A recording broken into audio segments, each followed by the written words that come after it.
ميني فلوج اليوم اثنين وقلت اجي نصوم. المهم من بعد ما صليت العصر جيت ارتاح شويه، فقت وبديت نوجد فطوري. جبت الشوفان، الحليب، الكفته والبيض والخبز. دابا درت الشوفان باش يطيب وزدت الحليب وهذه هي الحريره.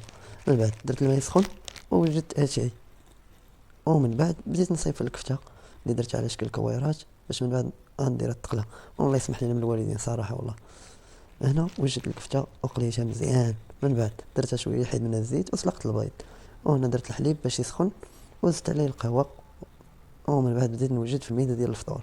صراحة فطور متواضع غادي نوري لكم في الاخر. وجيت نرتاح شوية لانني عييت، ومن بعد توضيت باش نوجد راسي لان قريب المغرب. دونك من بعد ما توضيت جيت باش نلبس حوايجي باش من يأذن نوجد راسي.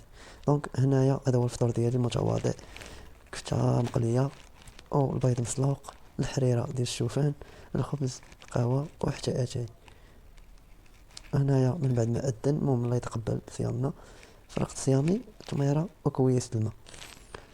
ايوا من بعد قلنا عاجي نذوقوا هاد الحريره نشوفوها كيفاش جات. دونك الصراحه لانني كنتعطل في الجامع داكشي علاش كيبي ناكل تقريبا نص الفطور ونخلي النص حتى نرجع. داكشي علاش كنبدا بالحريره والبيض. المهم من بعد ما كليت هنايا خرجت لان الجامع غير قدام الدار، خرجت باش نصلي المغرب. وملي كملت الصلاة قريت معاهم الحزب اللي خرجت باش نكمل الفطور ديالي. وجينا نذوقو هاد الكفتة تا هي كيفاش جات. صراحة بنينة بزاف ومع الدكة ديال اتاي راه مكاينش ما احسن. اخر حاجة درت هي خرجت نصلي العشاء وهكا داز نهاري.